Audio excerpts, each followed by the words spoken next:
Good evening. Tonight is Tuesday, April 19th, and this is the Hendrick Hudson Board of Education meeting. Can we all rise for the pledge of allegiance, please? Pledge allegiance to the flag of the United States of America and to the republic for which it stands, one nation, under God, indivisible, with liberty and justice for all.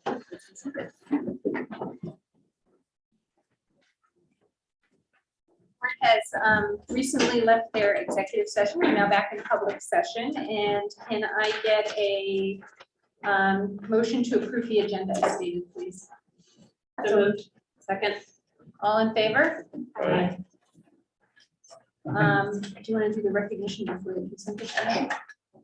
Okay, so we're going to flip the agenda just a teeny bit, and we're going to do our recognition of our art department before we do our consent agenda. Very excited to have our art teachers here.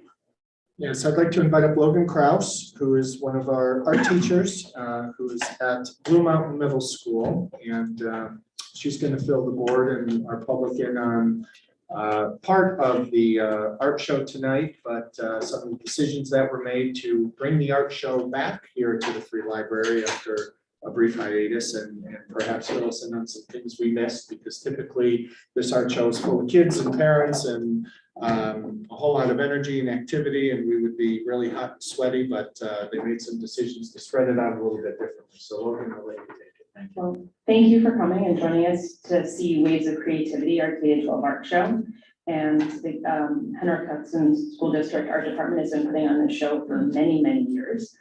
The last 2 years we were unable to do it because of COVID restrictions, and we had done digital exhibits. And then this year we brought the exhibit back, but made the decision not to have the reception the way we have, because when we were making that decision, COVID had very much reared its head again. And so we did something a little bit different with this year. We did a social media blitz where we created videos of all the different exhibits that have been on Facebook. We invited parents to come in, not all at the same time, but spread throughout so they can come and visit their students' artwork. So I'm going to introduce Jamie Ashlaw, who is the newest member of the high school art department. He's going to tell you a little bit more about the art show, and then we have some high school students that are going to talk to you tonight about their experiences in the art department.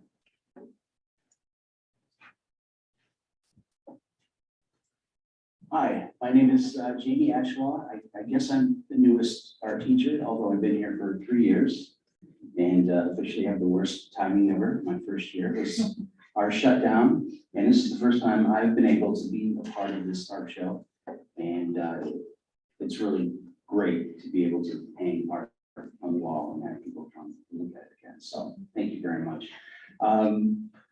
So one thing we wanted to point out on the screen to my left, we have some digital portfolios that we do in the middle school and the high school, and we are en route to bring that K through 12 at some point. And this is something that you can go through. Students post their own work to assignments that the teachers make for them. So it's a way to track their artwork well for years. And if it is eventually K through 12, which will be, you'll be able to see everything from start to finish.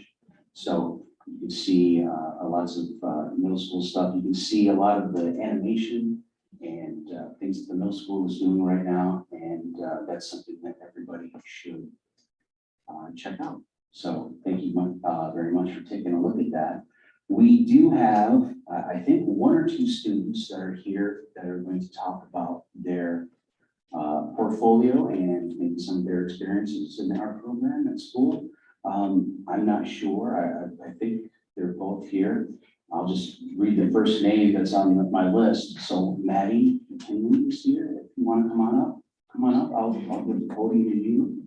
And then when you're done, Sage, we can come on up. Got the thumbs up.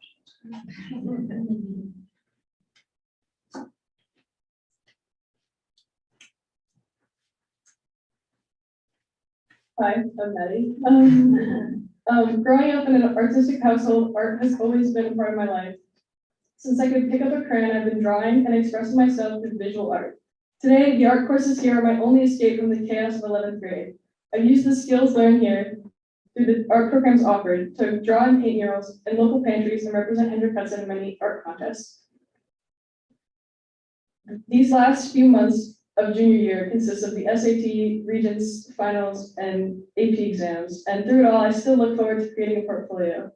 After the past 2 years, nothing has felt better than walking into the art rooms at school, and I'm looking forward to where this passion will lead me.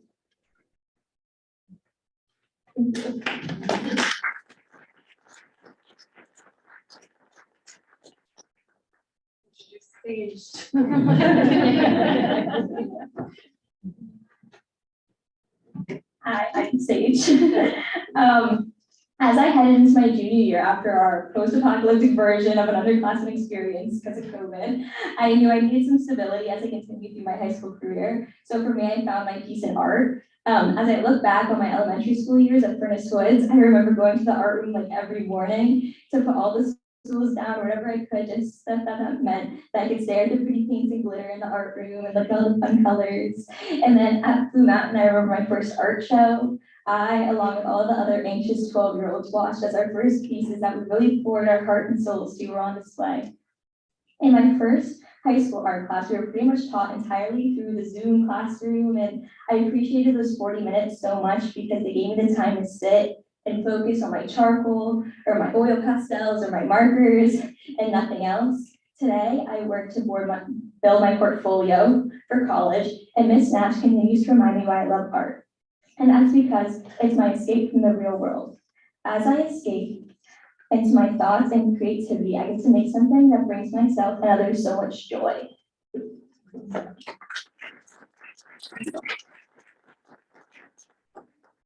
so then what Miss Nash is going to be clicking on. Currently, we're working on our first create your own portfolio piece, because normally how art classes work is that we get an assignment that we have to follow their guidelines. But as we become seniors in high school working for AP art, we get to make our portfolios entirely from scratch with no guidelines.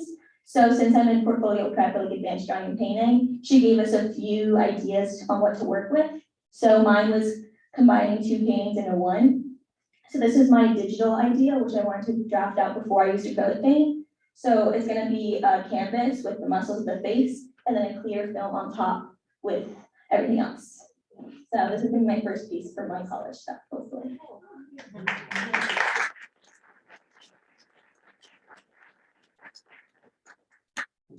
Well, thank you to our talented art staff. We've been, this is one of our favorite meetings each year to get us, the board, out of the typical setting and engage with our staff and our students. And this is such a profound walk through the trajectory of students from when they start as early as kindergarten and next year pre-K, all the way through exactly what Sage and Maddie were talking about on the cusp of becoming seniors, and perhaps looking at art as a university, to study at the university level and maybe even a profession. So this is one of the few opportunities we have to, in a short period of time, watch students progress. And we're just so blessed to have you guys put this together. We know it's a lot of effort and a lot of hard work and hand wringing and making sure people follow deadlines and get their work in on time. But this is fantastic. And for those of our teachers and those art professionals, this is what a real gallery looks like. And it's great that we can replicate that here. So thank you all.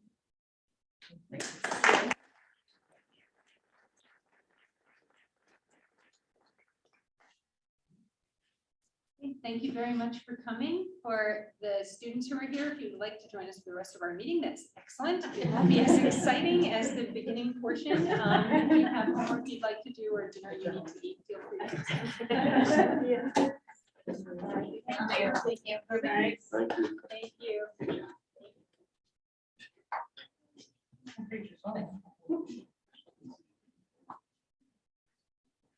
All right, so that will bring us to our consent agenda. Does anybody have anything they'd like to pull from the consent agenda this evening?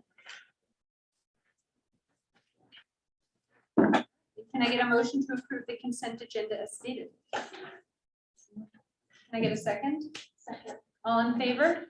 Aye. We do have 2 items that were previously removed from the consent agenda. One is a donation for $500 for the Frank G. Lindsay Elementary School. Christine Schuster has made a donation of $500 for, which was made possible through the Bank of America Charitable Foundation for the Frank G. Lindsay Elementary School. Thank you very much, Christine, for thinking of us and for that generous donation. The second donation is $849 for the Barbara Katzenstein Scholarship Fund. The Office of Special Education has received donations in the amount of $849 to be utilized to pay for partial summer camp funding for students with significant handicapping conditions. Thank you again for that incredibly generous donation. Can I get a motion to approve these two donations, please? Can I get a second? All in favor? Thank you. That'll bring us to our superintendent's report. Yes, a couple updates. Princeton plan update. Want to remind folks that before break, we released some draft transportation schedules. So again, if you have any questions or concerns or want to learn more about bus stops, please make sure you give the transportation folks a call. I know that they've been doing some Q&As with parents and helping them feel a little bit better about the proposed transportation schedule changes for next year. And also, perhaps most importantly, the principals will begin their meet and greet meetings tomorrow. The schedule of meet and greet meetings, both in person and virtual, are online. If you are interested in participating in an in-person meeting, we ask that families sign up just so we can have an idea of who to expect, not even who to expect, how many families to expect for parking, and make sure we have enough ample space for everyone inside the school. So that's a really important milestone for us to hit, is to now create the opportunity for the parents of children of next year to engage with their principal of next year, to learn a little bit more about their vision and values and what the schedule will look like, and supervision and specials and lunch and all of those things that we take for granted that might be a little bit different, that certainly can create some questions and even some anxieties going into a new environment. So each school, each principal, I believe, has at least 5 or 6 meetings scheduled. They kick off tomorrow, so we hope that families can make it. In terms of the next update is pre-K. We received some really good news last week when the state approved the budget. We received additional pre-K aid. That's a good thing.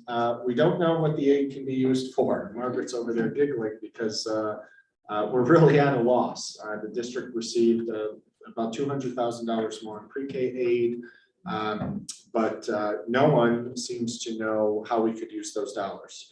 And that's, I think, being ironed out between the governor, the Senate, the Assembly, and the State Education Department.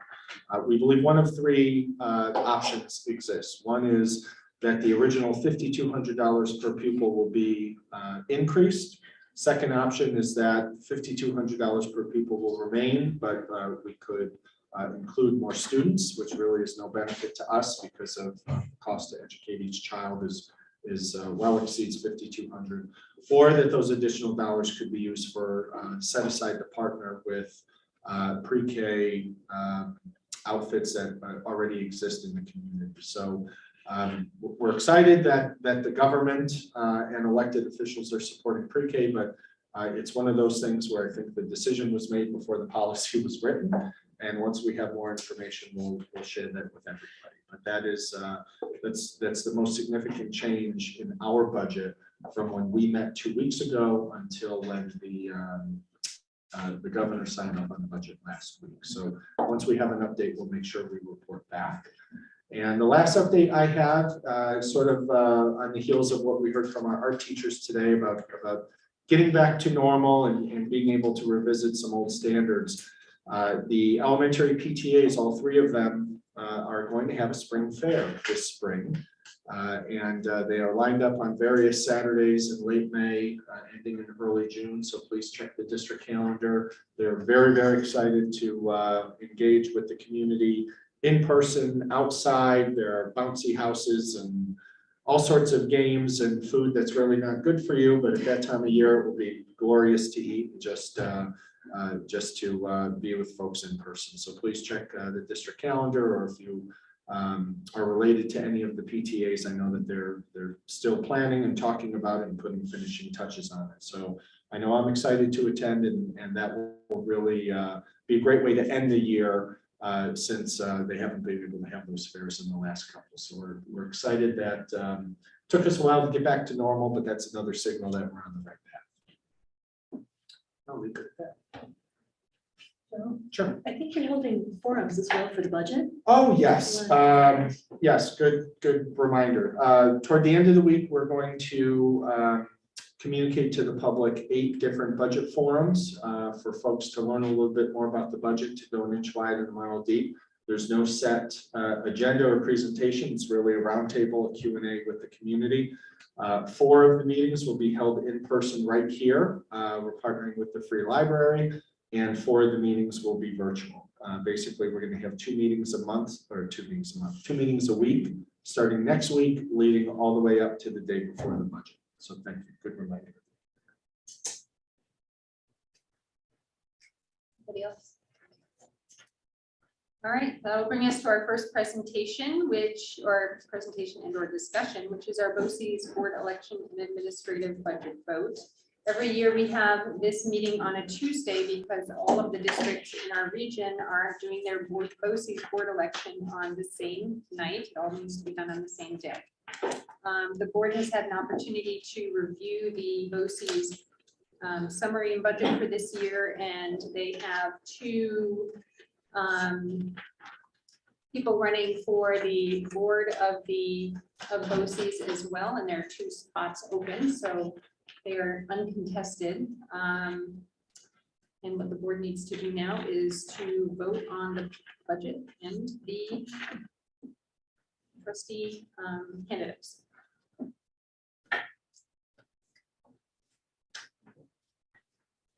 Does anybody have any questions on this before we do our discussion? Just that I've worked with Frank Schnecker quite a bit, Westchester Public School Boards Association. He's a really good candidate. Yeah. 2 of them, right? So Yeah, 2 spots. So do you just need a motion for the vote, or? I'm sorry? Do you just need a motion for us to move forward with this? I Or think so. I was just making sure there weren't any more Oh, okay. comments. Corey, you're way down at the end of the table. Do you have any comments? No, all good. Okay. All right, very good. So can I get a motion to approve the budget? BOCES budget. Can I get a second? second? All in favor? And can I get a motion to approve Tina McKay and Frank Schnecker as our board candidates? Thank you. Can I get a motion? Thank you. And a second? All in favor? Aye. Excellent. All right. So moving right along, that will bring us to our final budget review, and then we need to approve our budget.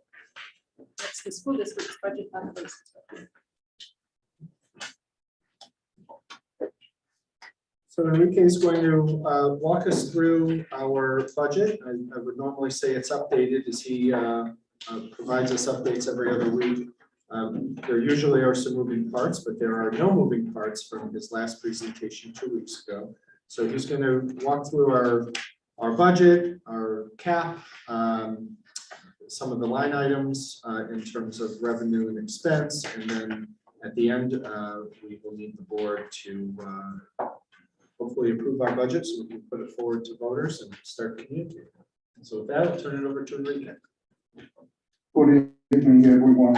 On page 1, I just want to remind you we started from January 20 with a preliminary budget of 86.60 million. Today, we're going to ask the board to vote for 86.634308 compared to a budget from last year of 84,300. Back then, the increase was 2,300,000. Today, we're asking for an increase of 2,302,300, and that's an increase of 2.8% compared to last year. Tax levy, originally we were talking about $50.8 million. Today, we're asking the board to approve a $50 million budget compared to $48 million last year. That represents an increase of 3.2% in our levy.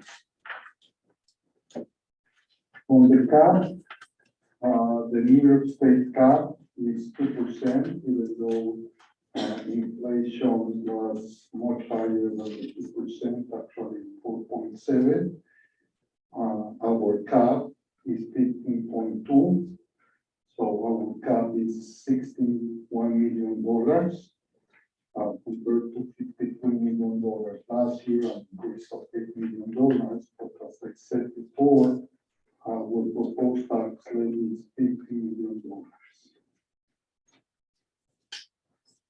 And finally, we got our preliminary budget.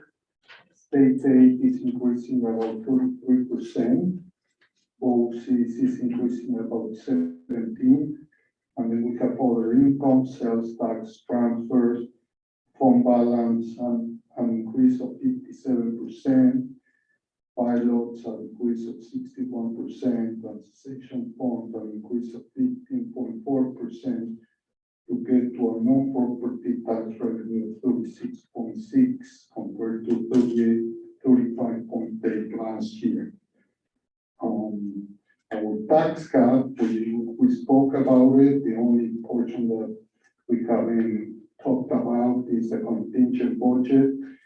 If we were to go to contingent budget, we will need to reduce our budget by $1.5 million. Or 3.1% of the levy. So we will need to cut substantial amount of money. That's it. So now it's up to the board to decide if they want to vote for the resolution, so we can put it for vote on May 17. Therefore, it says resolved that the Board of Education of the Henry Hudson Central School District be authorized to expend the sum of $86,634,308 during the fiscal year of 22-23 and general tax levy thereof.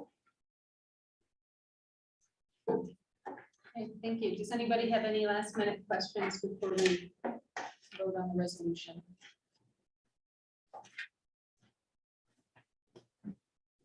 All right, so just to remind the public, as Enrique just said, we are not approving the budget tonight. We are approving an amount to put forward to the voters to decide on their school budget for this year.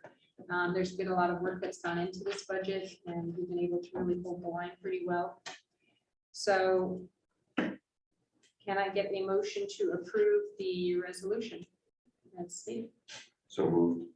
Can I get a second? All in favor? Aye. Thank you.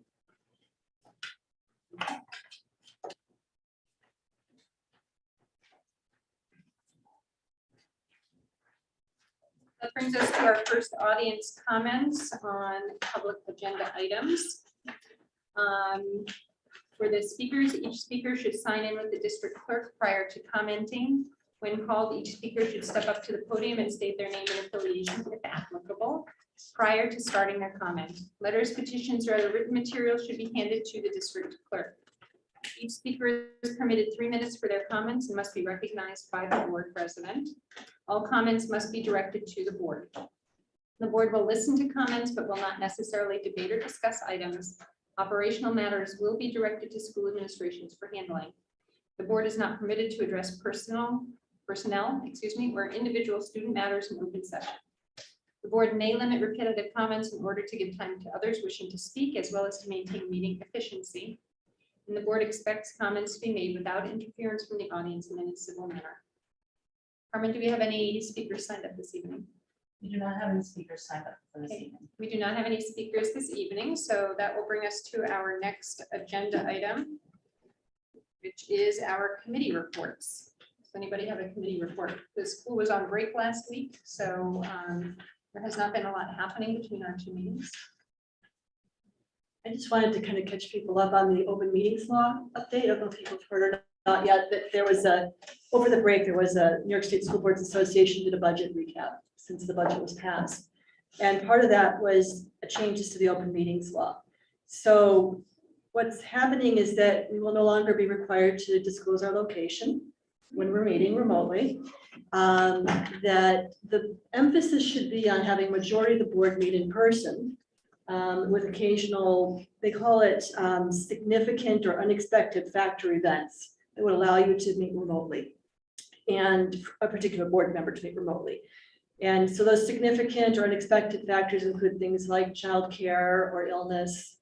They're still defining them exactly, but definitely those two things are in the realms. So this for the individual trustees? or Mhm, the board individual as a whole? trustees, right. This would be an individual trustee, because what's going to happen is an individual trustee would have the ability of meeting remotely, but the majority of the board needs to be in a physical place where they would be in person. Okay, and that would be noticed to the public. And that would be noticed to the public, right, but not the address of the person meeting remotely. Okay. The board would need to adopt a resolution to authorize participation of people remotely in those kind of situations. And we will need to work on what that resolution needs to include. And I'm sure there'll be things with the lawyers and everybody else to determine exactly how that will happen. When there's a state or local disaster, the entire board can meet virtually if the board deems it necessary. So that's another nice thing. And then the other thing to be aware of is that the extension of the open meetings law has been extended until June 9th. So we can continue to meet fully virtually if there's a need between now and June 9th. Without, yeah. I know we've worked really hard to make some of these things happen and to encourage the process. So I just wanted you to know about it. And this was hot off the presses, right? It was, yeah. New information as of today. Do we know when it'll be effective? It's my understanding, Bill, was effective with the approval of the budget, Right. so it's effective now.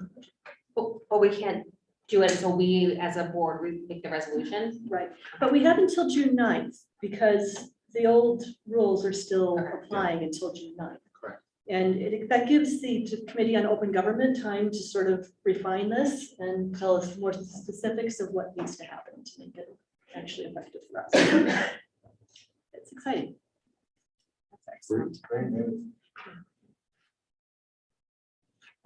That is one of the things that our board decided to advocate for. So, good work. Anybody else have any new business or board comments? All right. That will bring us to our second audience comments section on non-agenda items. Carmen, do we have anybody signed up for non-agenda items? We do not have anybody signed up. Okay, no comments for non-agenda items this evening either, which brings us to the end of our meeting. This is a very short one this evening. Can I have a motion to close the meeting, please? Can I get a second? All in favor? Aye. Have a good evening. We will be meeting again in 2 weeks, and I didn't write the date.